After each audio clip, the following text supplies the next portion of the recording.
I was looking Yeah, back at our original call real quick, and we talked in July. Isn't that crazy? That was the I first know, time. man. Like the second half of the year was pretty crazy, man. Just just a lot going on right now. It's you got to have some pretty strong psyche right now. I'll put it that way. What's funny? That's the funny thing is that I was actually gonna I wanted to explore that with you because it's I think for everybody, right? The second half of the year for everybody. I know for us, Hmm. frankly, my business looks a lot different than it did when we talked, candidly, just in terms of what we had to do to reduce our team and just the world Yeah, is just it's changed, frankly, since then. And it's just interesting. So I was wondering, I'm like, well, what I wonder. dude, yeah, yeah. Let's go deep on that. I mean, I don't mind going like being super candid. I mean, we had to trim up as well. I mean, also just the last 5, 6, 7 year run, even a little bit more than that. Like things were pretty good, and all of a sudden you get hit in the face pretty hard, Mhm. and it really starts jacking with your self-worth, and I think I had to really do like a lot of like self-analysis around like, okay, like let me kind of focus on the things that actually were wins, and what were the silver linings out of all the chaos last year. And then, man, it's kind of crazy, like just like focus more on like the people that are really trying hard, like that don't have the same level of like just overall just like mental and emotional maturity, that are earlier in their career, and just like sitting down with them and just keeping them positive and just keeping them rolling, and honestly getting more like gratification from that than blowing a number out or even hitting a number. You know what I mean? Yeah, it's so interesting. I've been I don't know what I'll say. Obsessed is the word, or just keenly focused. I'll use that word. Keenly focused on a lot of the stuff that you just mentioned. But I actually posted about this on LinkedIn. I don't know, maybe a couple months ago or several weeks ago, and I said people that will get through 2023 are going to have four traits, so to speak, in my eyes, or four characteristics. Right? It's going to be persistence, resilience, adaptability, and resourcefulness, right? Yeah.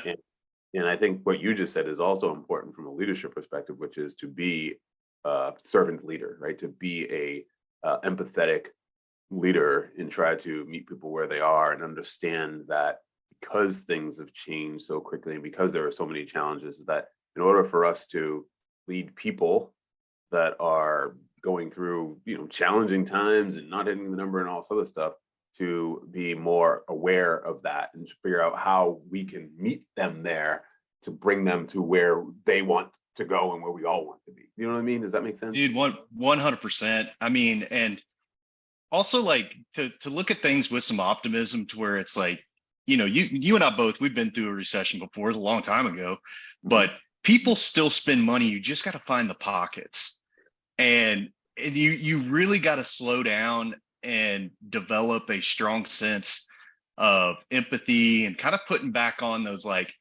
early resets, like early research motions, like customer research motions around like kind of like whenever you and I were talking last year, we just spent a whole bunch of time talking to bank execs around like, okay, how are y'all kind of dealing with this? Where are y'all spending money? What's important to y'all? And then trying to align our solution with where they're spending money. Yeah, and obviously speaking of bank execs, I mean, who knew that when we talked in July that there'd be a conversation around banks failing again. I just No interviewed doubt. somebody. Yeah, I just interviewed somebody yesterday who's a founder of a tech company who, her money was with Silicon Valley Bank, and she walked me through 4 days of conversations, including Saturday and Sunday, because I think it started on like Thursday or something like that. I want she heard, and just sort of how that all, what that meant to her, what that meant to the business. I have another client as well, frankly, same deal. Yeah. They're a Silicon Valley Bank, customer. So yeah, Yeah. very, No, very it's like just this past, you're right. Just this past week alone is like just this new element of kind of fear and unknown. yeah, that's You right. know, Bringing FUD to a new level for uncertainty. right? You know what I mean? So let's do, Hmm. Tyler, if you're okay with it, and this is unusual, I'm going to use what we just talked about, Frank, our just that conversation as the cold intro. Kind of like how Cool. Saturday Night Live comes in cold and then they tell you, that you're watching Saturday Night Live. So I'll do that with us if you don't mind. I'll just come in right Yeah.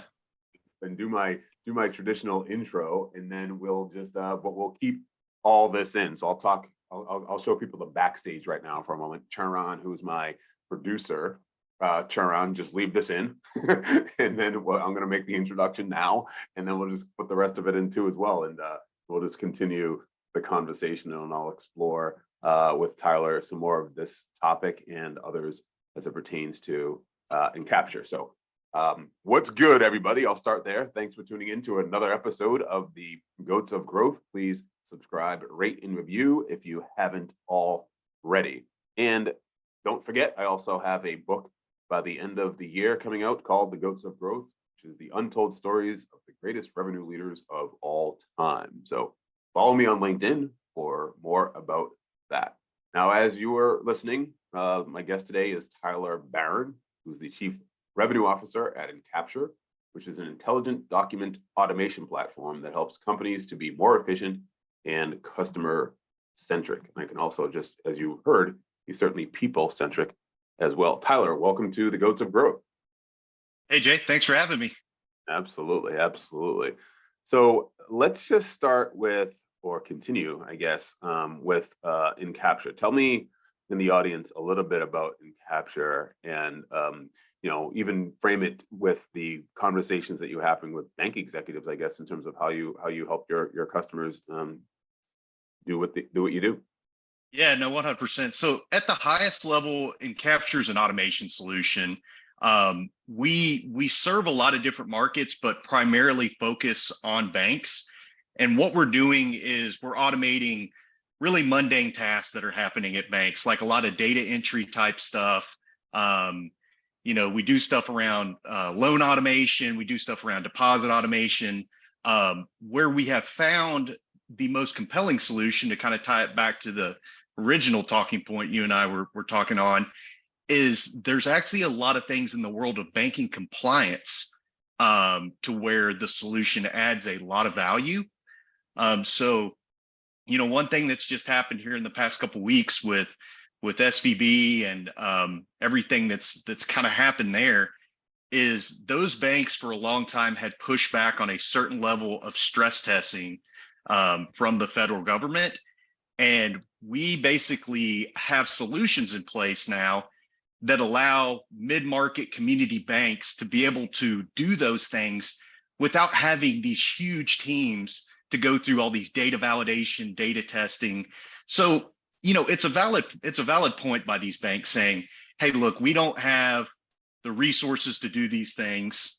And so that's where automation steps in, and that's where a tool like Encapture steps in. It's a pretty unfortunate thing. I think overall, we're going to see just a lot more just uncertainty in the market and indecision in the market because of this stuff. But in terms of our solution, anytime there's a crisis like this and the government gets involved, they respond with more regulatory pressure. So a lot of the things that have kind of been put on the back burner in terms of enforcement of rulings, we actually see that's going to be accelerated. So, where we really step in and help banks and help other enterprise customers is to automate those tasks and really be able to cut costs and allow them to be compliant in a pretty challenging environment that we're in.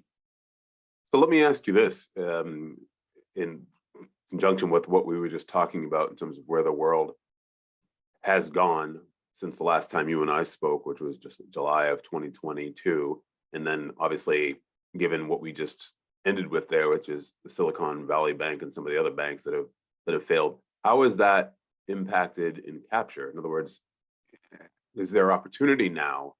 I hate to use that word, but for Encapture, because of that, the regulatory and compliance pressures that are now being have a spotlight on these community banks now. Yeah, 100%. I mean, I think if there was anything last year, it was definitely a year of a lot of self-reflection for for a lot of companies. And we came into 2022 feeling super bullish, just like everybody else did. We're going to continue to double, even triple revenue like we had done in the past, and had great plans to do that. And all of a sudden, you started to see the whiplash of the really quick interest rates being hiked, and it was like, boom, pipeline dried up really quick. Not necessarily dried up; it was just constant indecision. You know what I mean? And so what we had to do was we slowed down and we said, all right, let's go have, we set a goal of around, I think it was either 10 or 20 one-on-one executive meetings that we could have with C-suites at banks. And we just sat down and talked to them. And we said, hey, look, we want to understand, just purely for the sake of our partnership and insight, how are y'all viewing the market? Where are y'all investing? Where are y'all diversifying? And try to kind of understand that. And over again, the one theme that we heard was they were like, look, the one thing we are very certain of is that we are going to continue to see increased regulatory scrutiny. We also know we're going to continue to see increased financial pressure to cut costs. And we know we're going to see continued margin compression as it relates to our lending motions. And so we need to figure out ways to cut costs, but also be compliant with all this pressure. And so ultimately we have about 10 different things we can do at a bank. And we had this compliance data collection solution that we had sold to 2 customers. 2 banks did a really good job with it. It's actually a super straightforward implementation. Just a really great module that we have. And we said, okay, this is where we're going to point our guns. And then we kind of expanded that research to start talking to prospects about it. We brought in some outside experts to really educate us on that and to inform our sales team to speak more about the problem and less about the product and the solution. Like, how do I go talk to a chief risk officer about this? How do I go talk to a chief operations officer? How do I talk to a chief compliance officer about this? How do I take the solution and frame it in the lens of the problem? And so we did a bunch of research on that, and then did the typical motions that we were always doing around it. We built out sequences specifically focused on those target personas, talking to those problems instead of talking about the product. Went to a bunch of events to where we could meet those economic buyers, and did that. And so I say this like this was an easy thing to figure out. This was literally 2 quarters of us spinning our wheels, to be honest with you. Yeah, and then coming out of Q3, it's like we completely rebuilt our pipeline, and then we started to have some success in Q3, and then in Q4 we actually had our second biggest quarter we've ever had, which was fantastic because previously we had some quarters to where we had some large, like multi-million-dollar ARR deals, and this was a whole lot of these compliance solutions that we put in place, and we said, okay, so this is looking really smart. We also, we're private equity backed, so we had always kind of had the mindset to where we don't want to get too far over our skis in terms of margins and cash burn and things like that.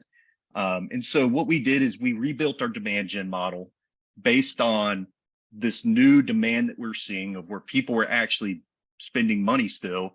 We restaffed not restaffed, but made adjustments to the team to kind of fit that model a little bit more. And that really kind of came across the company. We definitely did have to trim up a little bit, because a team that's selling 100K, 75, 100K solutions is different than a team that's selling, $800 million, $2 million deals. And we still keep those motions going, but we had teams just doing that. And so we said, okay, if we're going to kind of have this tighter sprint and kind of tighter playbook, and shorter implementation, what does that look like? And really made some adjustments to our business based on that. We've got really good private equity partners that saw the vision behind this. also like any lesson learned that I've learned like big time here over the past year is, and I used to, Jay, I'll be really candid here. I used to be the type of sales leader that like, I was like, okay, I get the whole data thing. I know it's important, but like, I'm not going to spend my day like going through spreadsheets. Like I'm going to be out there. Like my preference was really to be in the trenches with the team a lot more. And as I kind of matured from, VP of sales into, even the growth curve of, this is year 3 of me being a CRO. And it really took me at least a year to kind of figure that out, to where you got to have the data to tell the story, to articulate that vision so people continue to want to invest in that vision. And so one thing that we did a really good job of is that we had all our Salesforce data really tightly tagged around these deals. And we could basically provide really good proof to where we're like, okay, hey, these are kind of these other deals that we're doing. And here's these compliance deals. These are converting at 3 times higher rate. The sales cycle's half, which makes our CAC half as well. Yeah. Do we have complete and total evidence of everything we need yet? No, but hey, we had a huge quarter. We closed 7 or 8 of these. This is where we need to invest. This is where we need to keep going. And, our PE partners were super supportive of that. Our CEO was super supportive of it. And that's kind of how we've weathered the storm here. Yeah, it's compelling to hear. I love hearing that. Let me just back up and revisit something you said a little bit earlier that sparks my curiosity, which is you mentioned that you brought in outside experts. First, yeah. Who were the outside experts specifically in terms of their function in the world, I guess? And then how did you identify and contact them? So there was a couple different flavors of it, and I'll give credit to my team on this. They're actually really clever on a couple of these. Some is just good networking at events. They met some folks that were industry experts, that were consultants around, that they do consulting for these banks as it relates to understanding these regs and how to operationalize them at banks. And these folks out there are trying to run a consulting business. So anytime they could partner with folks, they're all about it. They came in, they helped us out, did some lunch and learns for us, talked about potential partnerships. So that's just like my sales reps, like meeting people at conferences and just being strategic and getting like, instead of just focusing on deals, like getting the broader vision and being proactive. And I'm like, guys, like this is awesome. The other thing that was super clever, and I actually had a couple biz dev reps do this, one in particular. He developed enough rapport with a couple of C-suite prospects that were like chief compliance officers that were just very passionate about this topic. And he just said, hey, man, this is super insightful. Would you mind doing a lunch and learn for our team? Wow. And so even though these folks weren't even doing business with us yet, since we were educated on the topic, we were treating them good, we cared about it, we were aligned that we were trying to solve the same problem, these bank executives were willing to give us time because they believed that, hey, we're trying to help them solve a problem. And I'm very proud that we've created a culture at which a junior BDR feels empowered enough to go out of his way to say, hey, look, I'm going to go ask this guy to do this because I think it's a good idea. So without even asking permission. Yeah, so it wasn't an AE, it was a BDR, junior BDR. Yeah, wow. 100%. Kid fresh out of school. Yeah. Wow. Well, just clever. Well, that goes to your ability to identify and hire people with those, those capabilities as well, and to develop them. But one of the things I want to ask is that lunch and learn and those relationships that they built, did they turn into customers? Yeah, they did. Wow. And we saw that as well, to where this was an opportunity to have a really nice, like, step in the dating process, for lack of a better analogy. To where, like, these deals have a long tail on them. Even whenever they want to do it, you have a really solid business case and ROI you've put together. They still got to go to a committee most of the time, or you've got to clear InfoSec and get onboarded as a vendor, and really enterprise motions. And so all that stuff was kind of being put in flight. And so meanwhile, we're like, hey, look, like we want to stay really tight and keep a pulse on this. And so we said, hey, this is a good opportunity for us to just build a relationship. And not to get on another huge soapbox here, but I feel like one thing that, like, there was a lot of interesting things that came out of the whole COVID world selling experience behind it that were actually beneficial. Like not having to get on planes to sell $1 million software deals, fantastic. You know what I mean? Jay, you and I both have done that earlier in our careers. Right. Get on a plane every single month. It's tiring. Yeah. You can't have like, it is impossible to maintain good work-life balance. Like, especially, with kids and all that good stuff. Yep. The one side effect that I've noticed is that the whole relationship aspect of selling really just kind of just started feeling super transactional.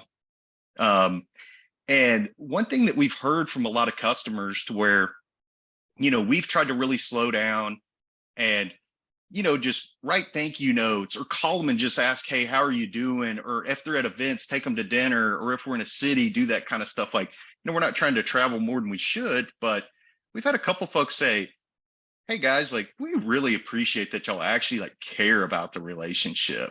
They're like, it just kind of seems like folks used to really, really do this. And, now nobody really cares that much. Kind of funny. It's maybe there for a while, everybody kind of maybe over-indexed on it to where like, it's like, man, how are you going to actually have a sales job, but go play golf with somebody like every week? You know what I mean? Like you can't do that. But yeah, interesting sidebar to where like, I feel like prospects are craving more of a relationship, more of an experience.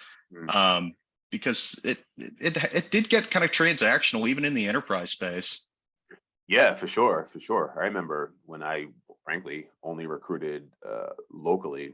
I don't know, this is going back 15 years or so, and I would meet with every candidate after they started a company, take them to lunch, or obviously take my clients to sporting events and those types of things. Right? Sounds old fashioned, but that's what I would do. But now, yeah, there you are sitting in Texas, and it's just it has certainly changed. Just the world is certainly flatter, but to your point, it can also be more transactional, especially post COVID, where we aren't meeting face to face as much as we used to, if at all. Yeah. Yeah, 100%. I mean, there's a good balance there. Like knowing that you can like sell a big deal without having to go meet face to face, you still allow yourself to challenge like situations where you're like, man, do we really need to go out there? But at the same time, like leaning into the relationship and like really like just getting people to want to help you more. Yeah. I think it's an element that is kind of being underutilized right now. But I mean, Jay, you remember back in the day, like, I mean, whenever I remember working for some of the bigger software companies, and like the minute there was a deal on the table, like after a qualification call, it's like, let's go out and see them. That's right. That's right. Yeah, for sure. Any excuse. Yeah, we go get 6 people on a plane and go out there just because it was a lead, more or less. And then, a little bit later in my career, whenever I was a VP of sales, one of our biggest steps was doing a POC that was on site.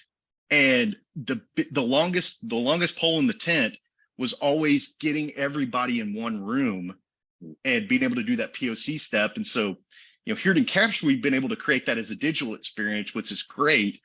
And so I'm kind of, showing both sides of the coin here. There's some benefits, but also at the same time, it's like, you got to remember at the end of the day, like you're selling to people, and people do want to buy and deal with people that they like and they think actually genuinely care about them. Yeah, for sure. Let me go back to the transition that you made from, the mindset from, being out there, rolling up your sleeves, being in every deal, to saying, you know what, data matters. I should pay more attention to the data. Was there a particular turning point or turning point, I guess, that happened where you said, time out, let me go look at the data? Like, in other words, this is important. I don't know the answer. I've been beating my head. We haven't figured it out. Let's go look at the data and let's do this. Give me a sense of where that you crossed the Yeah. chasm. Yeah. I don't know if it was just like a singular jumping off point, but I think probably where it was at was that I've been pretty instinctive the majority of my career and feel like I have good instincts. I feel like I'm pretty good at problem solving, pretty good at, taking a situation, looking through the clutter, figuring out the best path forward. The challenge is whenever you work with CEOs and board members that don't have that same like sales experience to where you're kind of reading client situations and you've got a lot of gut instinct going on. The thing that I've realized is that they understand and trust me, but I've also got to be able to speak their language, which, being private equity backed, like our CEO's got a really strong finance background. He's a former PE guy, former investment banker. Our PE partners are all finance guys, and they speak the language of data, facts, trends. And so being able to share a hypothesis or put it more bluntly, a bet that you're wanting to do, you've got to be able to back that up by really firm data and a really firm story around what happened. So to answer your question a little bit more clearly, I think my point was my transition probably through my first 18 months of CRO of trying to talk to my CEO about this stuff and him pushing back. And then finally, I had a pretty good mentor in one of my CRO groups that told me, he said, dude, time out, man. He said, dude, this is like selling 101. He said, you're not speaking their language. Mm. And I was like, okay, tell me a little bit more here. He was like, you've got to put this in the lens of data and finance and stuff like that. And I was like, you're 100% right. And I would do some little like one-off analysis on stuff, just kind of reinforce my own convictions, but being able to track larger macro sets of data to be able to tell broader trends. So to be more blunt, I guess the answer to your question is it was probably about 18 months of kind of just doing a lot of brain damage, trying to figure out how to connect with my CEO around like being able to share what I needed and what we needed to do. And then finally it's starting to click to where I was like, man, I've got to meet him where he's at on this stuff. He trusts me, but at the same time, I'm not giving him the right proof to inform him on the decision. Yep. Right. I hear that. So one of the major decisions that I think I heard you make, and I just want to be clear about this, is you went from more of an enterprise sales motion to more of down market to mid-market, I guess, sales motion, whereas the sales cycles are shorter. They're not necessarily as large, but they are more frequent, and you're seeing better conversion. You're lowering your CAC, your customer acquisition cost. Is that right? Is that what you were saying earlier? Yeah, 100%. I mean, it's still an enterprise motion just based on the customer that we're selling into. Some of it is mid-market as we went into like more like community banks, but what we did is we lowered our initial point of cost of entry to our product. So we basically said, okay, instead of trying to go in, sell these big deals that are going to address 4 or 5 problems at a bank and are going to have big mega $1 million ROI and a mega $1 million price, let's go figure out what is the price point at which we can get our foot in the door in like 4 months. And then go prove that out and then go land and expand, which, I mean, kind of getting back to the finance question or comment, second order revenues, your CAC's always going to be at least half. Your sales cycles are going to be shorter. The implementations have less risk because you know more about the customer. And so being able to, the trade-off is that it's going to take you a whole lot more deals to get there. Right? Like a lot more. Just generally speaking, our goal is roughly the same this year, but it's literally going to take twice as many deals to get to the same number. So how do you retool it all then, right? Because you have the data, you have that strategic decision that you just made, but now it becomes to the point you just made, executing. Part of it is looking at the team that you have, their capabilities, frankly, their desires in terms of whether or not they want to adopt this kind of a sales motion or not, whether or not they can handle it. But then also there's got to be, I would imagine, other tools maybe, in technology that you're using to sort of support this. And maybe it's even looking at the operations team or enablement and sort of figuring that out. So tell me a little bit about how you're actually going about executing that. Yeah, 100%. And so I don't want to give the perception that I made all these decisions. This was really a very organic effort by the team, to where we do like a GSD type meeting, to where we get in a room and we're like, okay, what's working, what's not. And the reps were tired of losing. You know what I mean? They were tired of seeing deals push. They were tired of spending time on things that weren't ultimately going to come to fruition. And so one thing that I did is that I worked with our head of RevOps, which she's amazing, on making sure all this data was tagged correctly. So as they went along in this journey with me, I could show them the proof. You know what I mean? I'd be like, hey guys, like, let me show you your stage conversion rates. We might not have all the W's on the board. You might not have the commission checks and like that feeling that you want to feel yet, but let me give that positive reinforcement that, look, okay, here's your other deals. Here's your new, let's call it the new play that we're doing here. Here's how much here's how much higher they're converting. Here's how much faster they're going. And I'm like, and look, guys, here's the trade-off. Your deal size isn't that much difference, but think about how many more you could do in this period. And so reinforcing, as they went along with me in this journey, the data behind it was really compelling. Also, like kind of like what I mentioned, like they were really a big part of identifying the opportunity, creating training, educating the team. Like we were constantly creating new content around this stuff.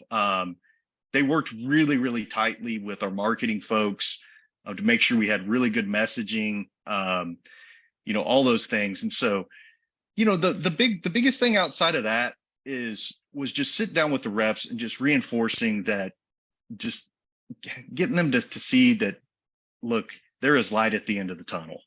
I know, because reality is like nobody wants to go through like 2 quarters of just, maybe just winning 1 or 2 deals. Like that sucks, and that's what they're feeling. And they're great reps. They're doing everything they're supposed to. And candidly, Jay, like my biggest fear is that they just get impatient and jump ship, right? Even whenever they're doing all the right stuff. And so I've got to really reinforce with them that, hey guys, y'all are doing the right stuff. It's coming, and get them to buy into the vision. And the thing that I realized is how I got them to buy into the vision was that it's not my vision. It's our vision. Mm-hmm. And we're putting this stuff together, and I don't have all the answers. And y'all are the ones that are making 200 dials a week that's saying this and it's resonating, or saying that and it's not resonating. So, the kind of broader data to reinforce. And then also one layer deeper, we rolled out Gong last year, which was really insightful as well. And so we started looking at our conversation analytics around, certain phrases or certain ways at which we were presenting the problem, and even making sure that we had a really good understanding of how to speak about these problems in the customer's language, and looking at the data behind that. And then the other thing too is just really slowing down and making sure that we had enough coaching going on. Jay, one of the biggest bets I made last year at the end of the year, which was a big bet for me, is I took our number 1 AE and I turned him into our new sales director. Wow. So yeah, to where I said, okay, look, like I know this guy's good for a couple $1 million every year. All right. But I also feel like he is the de facto person on the team that if somebody's getting onboarded, somebody has a question, somebody needs help, whatever it might be, they're all going to him. And I said, okay, I'm gonna pull him out of that, because I think him spread over 6 reps is going to be way more powerful than him just doing, him just being alone. And so that was that was kind of a big bet that, I got some pushback on it, kind of in some different areas, but ultimately it was a great freaking decision. I feel like whenever times are tough, um, people crave coaching and feedback. Mhm. Like you need to be look, me too. You know what I mean? Like you need to be you need to be told like, hey, like you're doing a good job. You're doing everything you can. I agree with the things that you're doing. Mhm. Um, and so, my bandwidth was getting pretty stretched from, one helping with marketing stuff to make sure that we had a strong presence in this new pocket of the market we really wanted to go dominate, and then also helping our CS team and working with our head of CS to make sure that the customer, that big batch of customers we had just sold were happy, and we were able to get that big upsell motion going. And so I kind of said, hey, look, I've got to have somebody help me just be more dedicated to coaching. And that's paid off. That's paid off big time. I was their pushback on that. I think because if you look at it from purely on a spreadsheet basis, um, you say, okay, well, if that person is already kind of doing that, kind of semi-coaching, but also running deals, like why couldn't they just carry a quota and then just keep coaching everybody? And I think the reality is that you got to kind of show the data that it doesn't work. That is a short-term solution that should last a quarter at the best. Like, and ultimately it's just counterintuitive in a lot of different ways. Like, one is that it completely underestimates the amount of coaching that has to happen, which sales management in itself, just purely from a coaching standpoint, is a full-time job.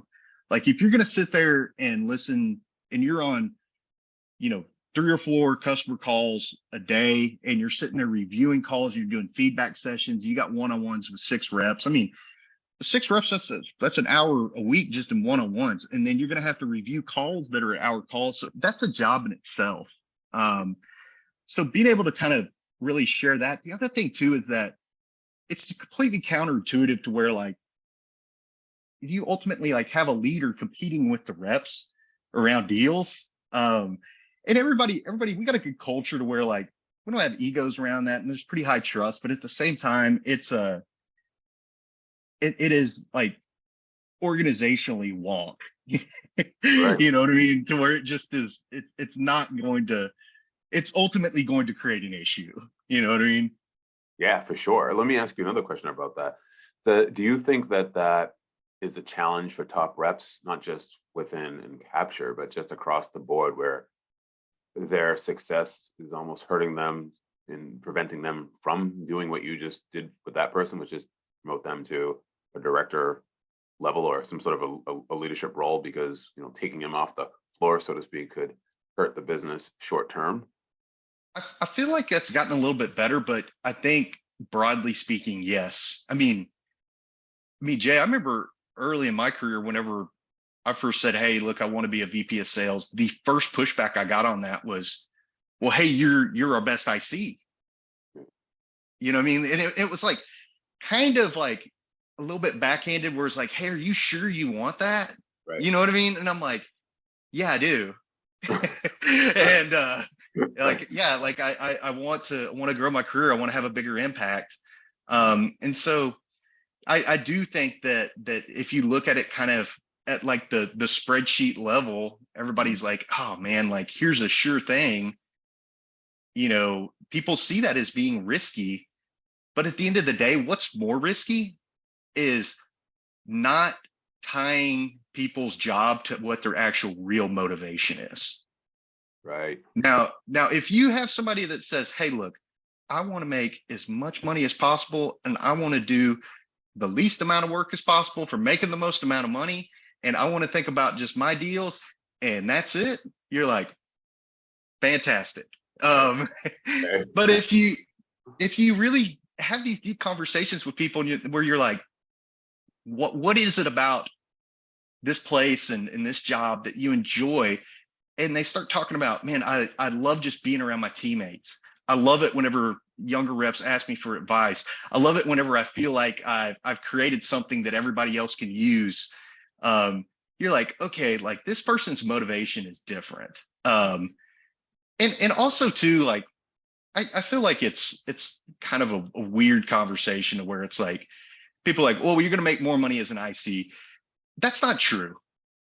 Like if you can make more money as an IC, being a subpar leader that's just kind of hangs around middle management. But like if you're on the path to be like a top C-suite leader in your career, you're gonna make way more money. And so like I feel like that is I feel like that's people trying to put somebody back in their box. Just just being blunt about it. And ultimately what's going to happen is if that person's got that internal motivation around that, they're going to go make that move anyway. So whether you give them that spot and you tap into that fire and you use it and you help that you tap into that to achieve whatever goals your org needs, or you say, hey, look, I'm gonna put that person back in the box, that person will leave and go do it somewhere else. In fact, they'll do it to go somewhere else to spite you. Right. Yeah, absolutely. You know what I mean? Just they'll be like, yeah, you didn't think I could do this, and we'll go do it somewhere else. You know what I mean? I don't blame them. Of course. Yeah, you become their rocket fuel in a way, right? Yeah, 100%. Let me ask you this. We talked about coaching a little bit there, and obviously you've made that data-driven transition. If it were a pie chart, if we were to put them on a pie chart, talk to me about how much time you're spending, say, on the business, which would be, of course, looking at the data and that type of stuff, and then in the business, which would be coaching and some of the other stuff that you're doing to enable your team. Honestly, I feel like I'm probably in the business a lot more here recently, just kind of in some different areas, just around like, hey, let's make sure we get these deals across the line. Let's make sure we've delivered on XYZ for the customer. It's probably like a 60-40 split. And then like 40% of coming up for air, looking at the data, figuring out, okay, broadly speaking, why are we struggling here? Or why can't we reach this goal? Or what do we lack that we need to go solve for? And it kind of comes and goes in different sprints, right? I mean, you're talking to me like 3 weeks before we close the quarter. So, like whenever we come back for air for April, we'll kind of take a step back and I'll be like, okay, what would we have done differently? And I'll kind of get back to working on the business more. But right now I'm still very much in like, okay, how can I help you? How can I reach out to the CFO for you? How can I do this? And doing like, pre-call prep with them and stuff like that.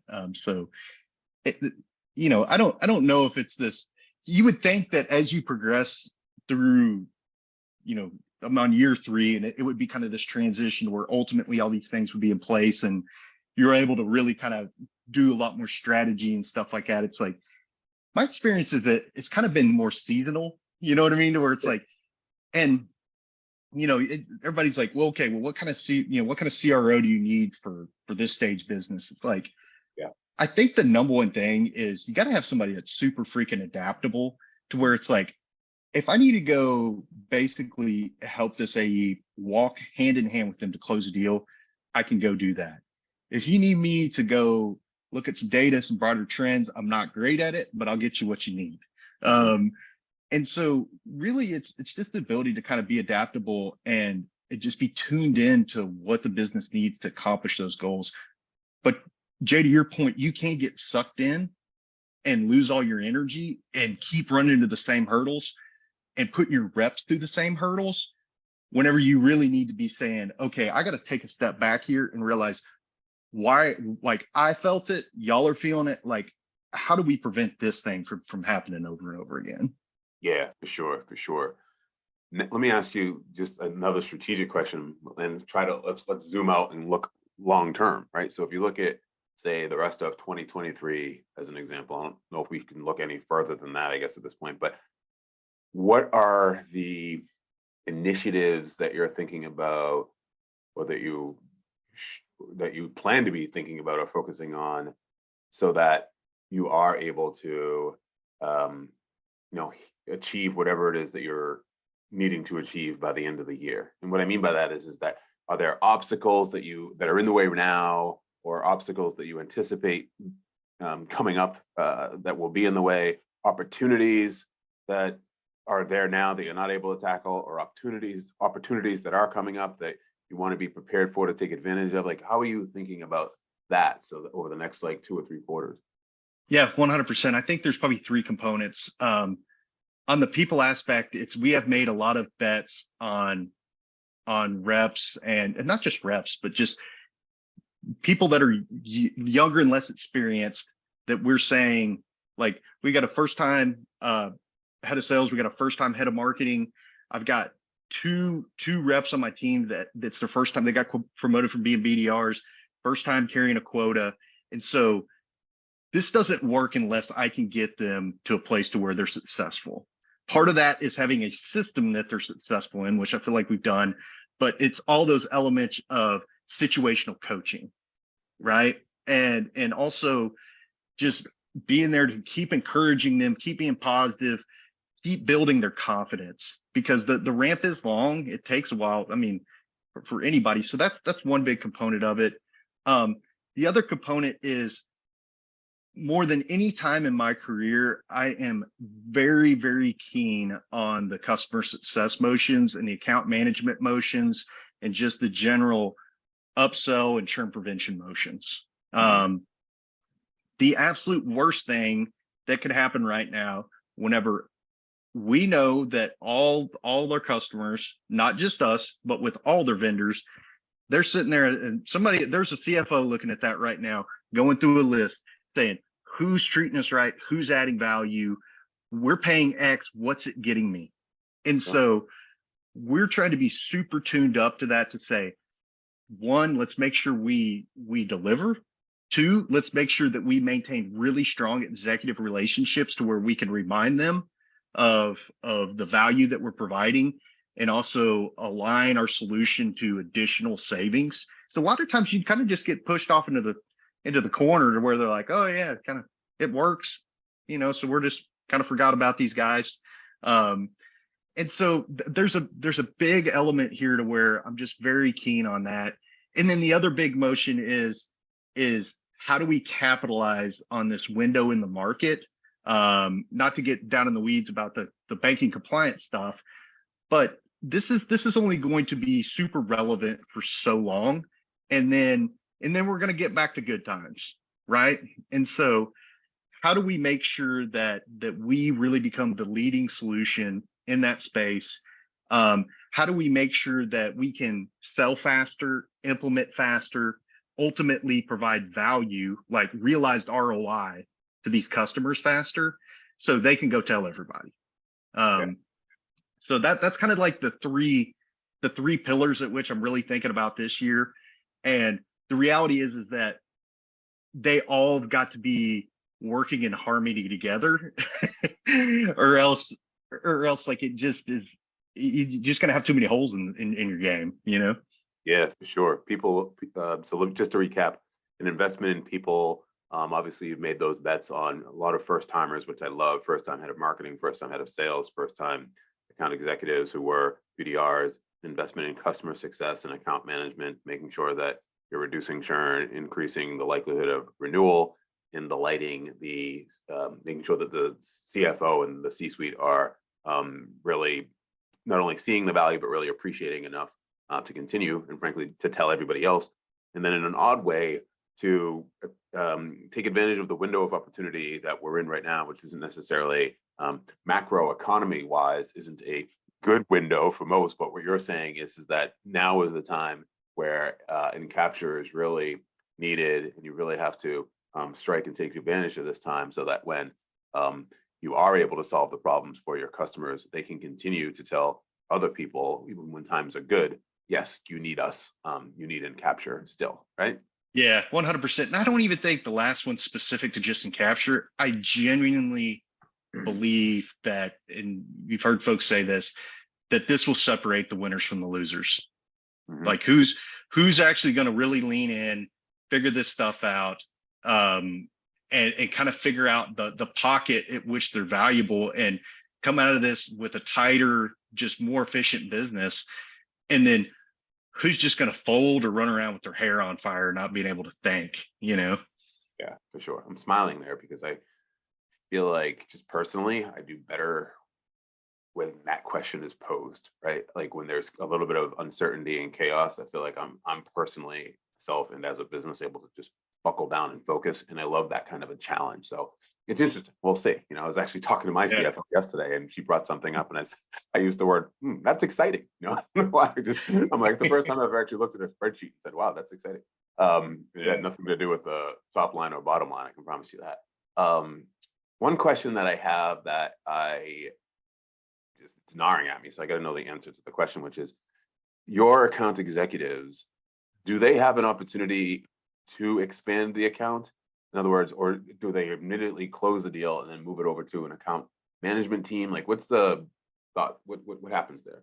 Dude, Jay, great question. I have tried this 5 different flavors, and here's the one that finally stuck. Okay. I've done the traditional way of saying you're an AE, you're an AM. Right. Is I've created this to where the AE is actually incentivized to get paid more on the second order than he is on the first order. Okay. And to actually take care of the solution to do really smart strategic deals, and for them to really take care of the relationship and also really help CS too through the implementation. Now, it requires the right level of collaboration, and also you have to plan for the right amount of just rep bandwidth. But ultimately, where I landed on this was having AEs stay dedicated to specific accounts once they've closed them so they can continue to upsell them. The thing that I found is that they actually end up writing pretty clever and smart contracts that are both mutually beneficial to us and the customer, meaning that we will build things into the contract to where once value is proven, they can opt into another module or another tier. But instead of asking for all that stuff up front and having to go to 6 committees and, you know, the signing of authority of it, having to go all the way up to the CEO or whatever, it's like, yeah, this can kind of be done more at like the department level now. And so I did a lot of brain damage on that. And ultimately, I do feel like that is something that is working really well. But you got to have the right incentives in place to keep the rep focused on that. You know, and so, yeah, we basically have a 50% kicker that kicks in on second order revenue if it's done within a certain period.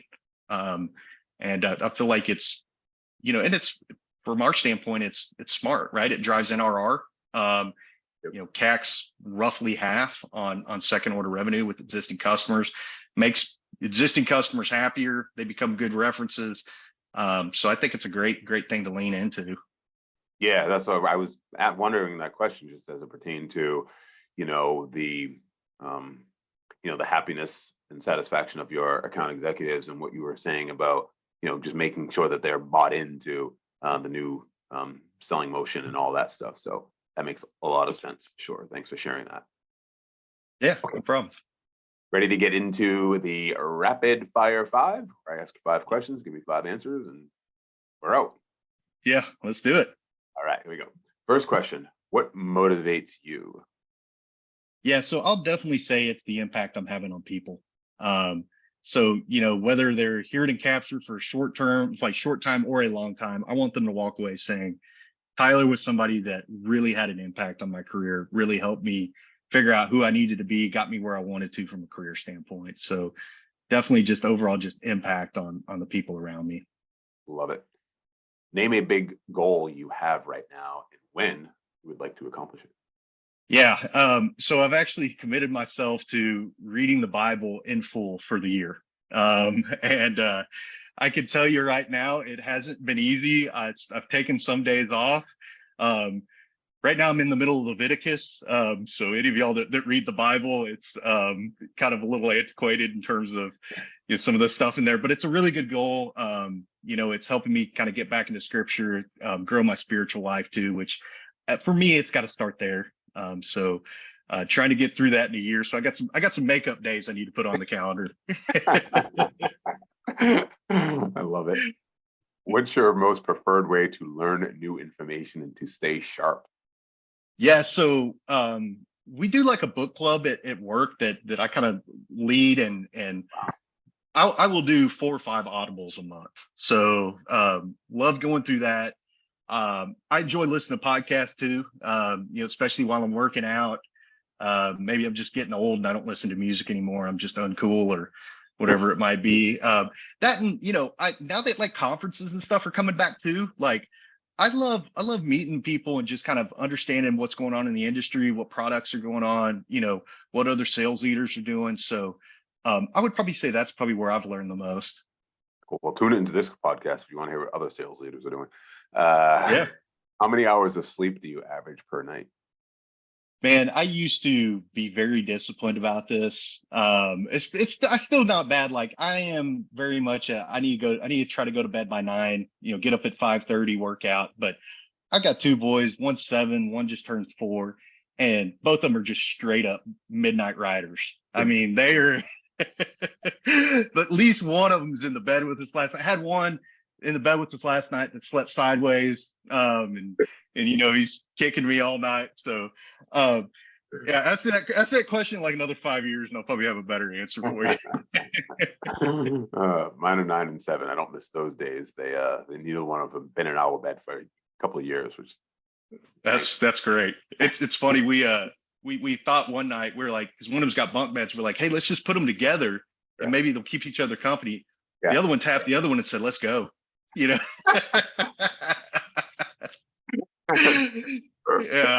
that's it. It's the one we have both. It's a conspiracy. Yeah, make a good team, right? Exactly. Oh my gosh. Last question. What's your favorite thing to do when you aren't working? Well, talking about my boys, I love doing anything with them. We do a lot of stuff outdoors.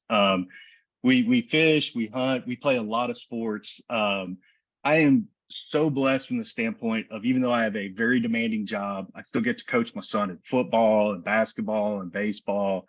I absolutely cannot get enough of that stuff right now. I love it. I'm with you there, my friend, for sure. One bonus question I have actually.